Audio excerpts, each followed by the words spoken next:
Good morning, Angela. Good morning. How are you? I am great. How are you?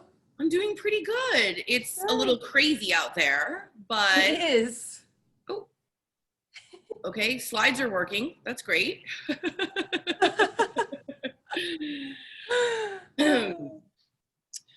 Yeah, the weather's been crazy, and there's this beautiful yellow hue outside right now, so Yes, hopefully it'll rain and we'll get some clear skies again soon. I hear rain next week, or this weekend is what I hear. Good. Maybe Yes, it'll clear things up a little bit. yes. I'm really excited about talking to you today because I think that a lot of people are, you know, in this space right now thinking about where they're currently at, whether that's employed or unemployed, and Hmm. thinking about the possibilities that exist. Maybe they were already unhappy, or maybe there's other opportunities. So I'm really excited about talking about transferring skills and kind of that career pivot. Yeah, I want to give everybody kind of a chance to log on, but sure. want to welcome everybody and say thank you so much for joining us for 10 Minutes with 52. My name Yes, thank you. Yes, absolutely. My name is Elaine Shea. I'm the Community Engagement Manager. 52 Limited is a creative and tech staffing agency. We have been locally owned and operated for almost 15 years. 10 Minutes with 52 was kind of born out of the pandemic. We have long since hosted events, but because we're not able to meet in person, we created this webinar to keep connected with our community. We took the summer off and now we're back, and I'm very excited because we have kind of rebooted 10 Minutes with 52 to be more career focused. We want the 10 minutes to be full of tips, tricks, and best practices to get you closer to your dream job. So I'm very excited to welcome Angela Swan this morning. She has been a recruiter. She's worked for staffing agencies in the past, and she is now the founder of Career ID. And she helps people of all backgrounds communicate their skills, help them transfer their skills into their dream job. And that's what we're hoping to help everyone do today, is to get you a little bit closer to your dream job. So thank you, Angela, so much for Yeah, joining us today. thanks for Um, inviting me, Elaine. Absolutely. Yeah, I'm excited to be part of the relaunch. Um, and just to explain a little bit further, I did do recruiting for Robert Half for about 5 years, and then I moved over to a local staffing agency. And yes, I have recruited for just about every kind of profession out there except for healthcare or lawyers. Other than that, tech, HR, marketing, administrative, etc. I've done it all, and I placed people in both temporary and direct hire positions. So my experience in transitioning folks has included folks who are transitioning, maybe they're transitioning back into the workforce after having to be out for a long time for medical reasons, or they decided to stay home to raise a child. Maybe they have decided they want to go into a new industry, or maybe they are a new graduate and they're transitioning from school to the workforce. So Elaine, you can move to the first slide. And this slide just talks about kind of where we have been in the last few months. Something happened in March, and our unemployment skyrocketed. But as you can see, we're coming back. We're at 8.4% now as of August. And something I found interesting about these statistics is that it does not take into account the underemployed. And what underemployed folks are, those are individuals who are working, but they are not fully being used because their skill set is above the work that they're doing, or maybe they're working part-time. And I think that's where a lot of people are right now, is that maybe they were laid off, and so they are doing something to generate income, but it isn't what they want to do, and it isn't utilizing fully the skills that they have. So I just thought that was interesting. Next slide. And I also want to say that if anyone has any questions in the midst of Angela's presentation, please go ahead and use the chat or the Q&A box. Yeah. So skills and abilities. We have natural skills, which are the ones that we are born with. They are genetically hardwired. In my family, it's music. It's definitely not athletics. Learned skills are skills that we've learned in school or on the job. And then perfected skills are those that we have gotten a degree in or a certification in, or we have become a subject matter expert. All of those things can lead to promotions, give us some more confidence, give us authority, etc. They can also make us a little bit bored with the jobs that we're in. And so we may be considering transferring over to a different career path or a different industry.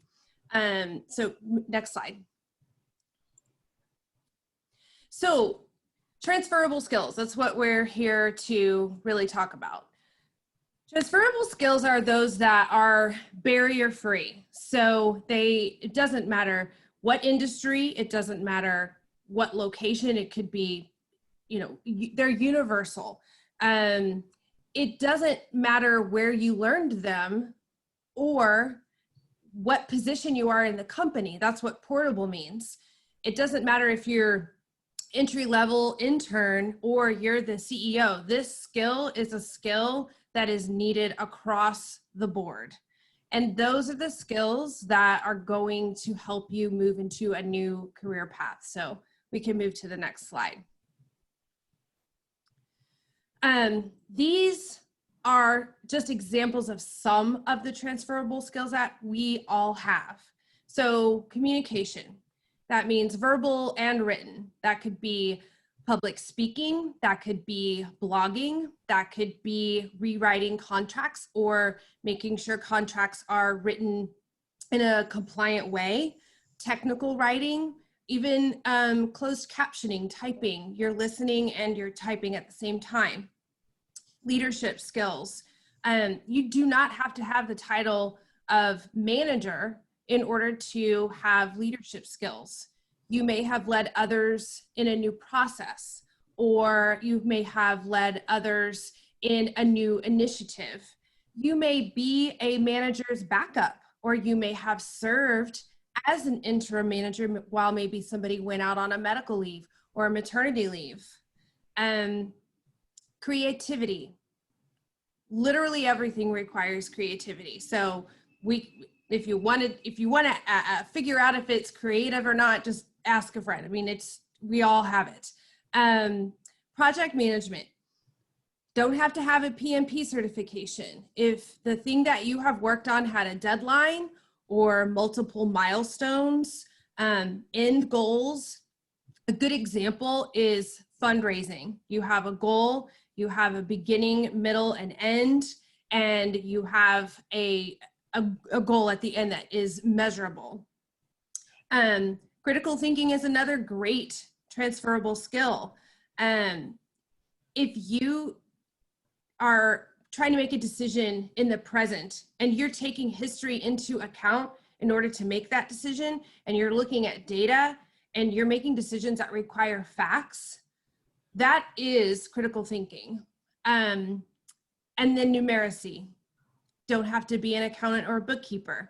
If you've helped a department or an organization or even your own goals by using numbers to create a plan and then monitored those numbers to determine your progress, that is numeracy.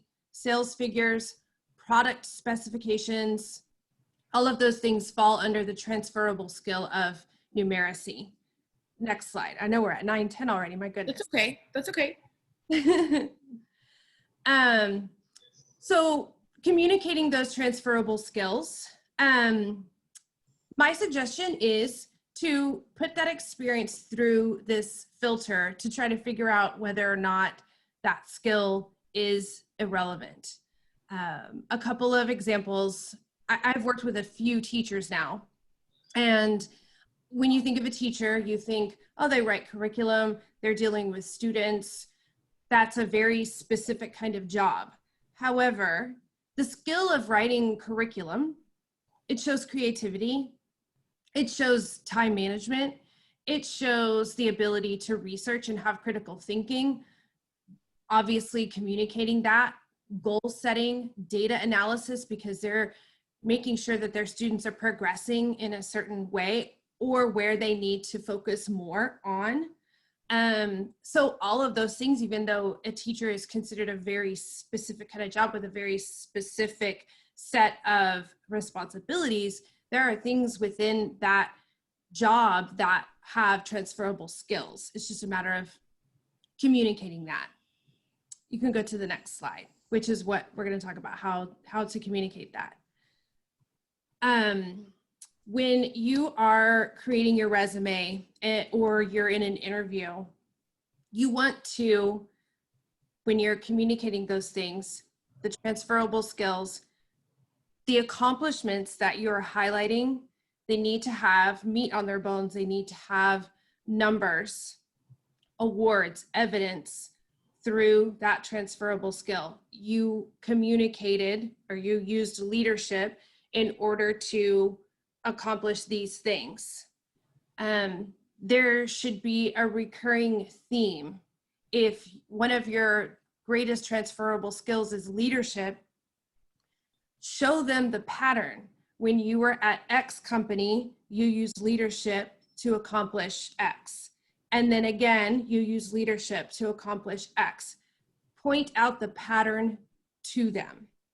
And then I feel like one of the biggest things is to share your motivation to why you want to get into a new industry. Share your story. If there was a defining moment, share that with them, because if you're communicating your mission and your vision and your values to the company, the transferable skill part of it is going to be super obvious, because you've been thinking about this in a big picture way and not in a very specific tiny way of I am this role and so I do X, Y, Z. Those transferable skills, like I said, are universal and go across all responsibilities. So are there any questions about anything? I feel like I maybe rushed a little bit, but we've got 10 minutes and we're moving and shaking, moving and shaking. Yes, strategic planning equals curriculum development. I see that, Betsy, totally. Yes. I think what I like is this idea of using the filter and controlling the story. Mm-hmm. Because so many times, especially in this job market, feeling inadequate because you're completely switching gears, so to speak. And, you know, long far are the days where I was an accountant, I went to school to be an accountant, and I have to be an accountant for the rest of my life. Right. I think it's really nice to think about this filter and think about your previous experience as buckets, and taking those things that are most relevant to this new career that you're looking to seek, and highlighting and creating and controlling your own narrative. I think that's brilliant. I think using that filter really helps one kind of decipher, is this a right fit for me, right? And yes. It is kind of hard, and I think in this market, because there's so many people, there's not as many jobs as there are people that can fill it. So yes. It can be kind of discouraging, but I think that this is also a great time to explore and to kind of, you know, let your inhibitions leave your inhibitions at the door and just go for it. Yes, I will say that, but I do want to comment on something that you said about trying everything, putting it out there for everything.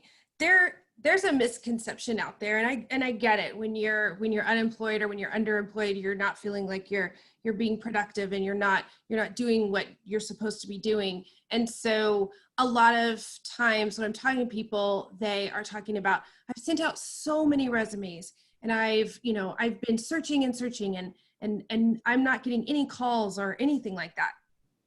More applications does not equal a higher chance of you getting hired. what people need to do is have a very targeted approach and a very intentional approach. And that time that you're spending going through Indeed, click, click, click, apply, apply, apply, instead of using that time to do that, use that time to find a company or find 2 or 3 companies that you are just inspired by, and you do the research to figure out who you need to talk to, find those jobs, apply to those jobs, but customize your resume, customize that email, and you will see better results from that than you will from clicking and applying to many, many jobs. The time is going to feel like maybe you're not doing something productive and maybe you're not using your time wisely. But if you think about, if you apply to 10 jobs and you've really, really honed in on those places and you get a call back from one, that your percentage is higher, right? Than applying to 100 jobs and you get maybe three calls back or 1 call back. So yeah, once you figure out what transferable skills you want to really highlight and you found the pattern, then you find the companies or the position that you want to go for, and then really customize that and highlight the transferable skill and how it relates to that specific job. So quality over quantity. You got it. Yes. And we do have a question, which is, do you recommend tell the same story to the HR recruiter in the first interview that to the manager that will interview in the next one, or change the highlights and change the intention? So the question is, do you tell the same story to the recruiter and the manager that's going to interview you? Yes. Yes. I maybe I don't understand. Maybe you might go into more detail with the hiring manager. But when the recruiter is asking those questions, it's, that first screen to to determine whether or not they're going to put you through to the hiring manager. But your story should definitely stay consistent. You are trying to show a pattern of accomplishments or a pattern of this skill being used consistently throughout your career. So yes, I would say the same thing. I think that the person that answered the question would like to maybe clarify. So okay, I'm gonna unmute you. Okay. Are you there? Hi, girls. Thank you. This is amazing. Yes, I'm here. So thank you. My question is related to, because when you have the first interview with an HR, they want to know if you are, if you have the specific skills that the company maybe is needing, like if you are good with time management, if you are a teamwork and whatever. But I believe that when you're going to talk to the manager, he wants to know more about your soft skills, I believe. How are you going to feel in the field? How are you going to feel using your hand? So when I believe in my experience that when I went to HR interviews, they are more in automatic. They are trying to do the checklist, like, okay, yep. And when you go to with the manager or the person who is going to make the decision, he wants to know more about yourself. He wants to know more about your story. So, and when you're going to those managers interview, I believe that they give you more time, like, okay, or if they don't like you, it's just for 5 minutes, Right. And the HR is more like 30 minutes, and you are going to tell all about your. That's why my question was, do I have to say the same story with the same highlights and with the same intention that you mentioned? That I like that slide when you say show your intent, that I believe it's more in the resumes. So that it was related to that, my question. Sorry, my English is not the best, but it's great. It's great. I understand what you're asking. And yes, when you get that first initial call from HR or a recruiter, it is very much they're checking off boxes. They have a list of questions and they want to know whether or not they want to pass you on to the hiring manager, who is going to be more interested in more of the cultural fit or the soft skills, like you mentioned. If the HR person or the recruiter is asking you questions that are allowing you to speak more specifically to those transferable skills, and then you talk to the manager, I would say, yes, you just are going to want to go into more detail when you're talking to the hiring manager. And there's a whole other list of questions that I recommend you ask as you're going through that hiring manager interview, so that you know how to pose your answers depending on what they say. So if you're asking the right questions at the beginning about, say, what is the biggest challenge for the person in this role, you know how then to answer it, because you've heard what the challenge is. If the challenge is that they've seen sales go down by 25% in the last year, which then you know that you need to communicate how you have overcome a similar challenge in the past using those transferable skills. It may not be the exact same challenge, but those are the kinds of questions and answers you're going to be going through with the hiring manager. That first one is definitely a screen call, and it is a checklist. And I would say if they're asking you about very specific things and you don't have that specific skill set, then that's your moment to go.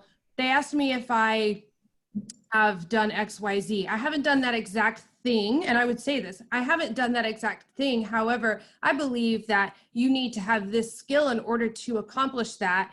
And I have used that skill to do X. Does that make sense? Yeah, definitely makes sense at all. Thank you. Thank you, Julietta, for the question. I also get to this other question. Hi, Claire. Thank you for your question. When incorporating our transferable skills into the resume, is it best to list them in the story or objective, or build it into the accomplishment within previously held jobs? What do you think, Angela? That's a great question. Well, I don't believe in objectives. I don't think that you should put an objective on your resume. I think that accomplishments, that's where it's at. So the story piece of it is in the accomplishments in a way. You are, there's no need to have a long kind of that paragraph form to highlight those things. I would say that the accomplishments, when you're listing them, should be communicated through the filter of the transferable skill. So if your accomplishment is that you led 5 different classes through the onboarding process because you were an HR generalist, and you're trying to move into an executive assistant role, then in your accomplishments, I would describe how your time management and your organizational skills allowed you to successfully accomplish those onboarding training classes, and how you use calendaring, all of those things that an executive assistant position would require. Whenever you're looking at a job description, that's where you go, oh, I could do that because of this transferable skill, or I can do that because of this transferable skill. So you're always using that filter to communicate on your customized resume, because everyone needs to be different, how that transferable skill allows you to do the thing that is in the job description. Thank you. Now, I know that there are probably a plethora of other questions specific to everyone's own kind of career journey. Sure. So what's the best way for people to reach you? CareerID.me? Yeah, so I have a website, careerid.me is my website. There's a list of all the different services that I offer. My email address is easy as well. It's careerid.me@gmail. And I'm on LinkedIn. I'm on LinkedIn all the time. So you can find me on LinkedIn. And if somebody is interested in learning more about what I do or has some specific questions, I have a Calendly link that I can send you, and you just choose a time and it's free. It's just I call it a discovery call. We're discovering about each other, exploring together. So yeah, that's the best way. And then we'll chat and see what comes of it. Excellent. Thank you so much for your time today. Thank you. Thank you everyone for coming. Yes, thanks for everyone that attended 10 Minutes with 52. Our next session, 2 Thursdays from now, will be on cover letters. So another thing to tackle. Yeah. You know, hopefully this will help everyone on their career journey. So again, thank you so much, Angela. Thank you all for attending. Thanks for your questions. Have a great day. Stay safe out there. Thanks. Bye, everybody.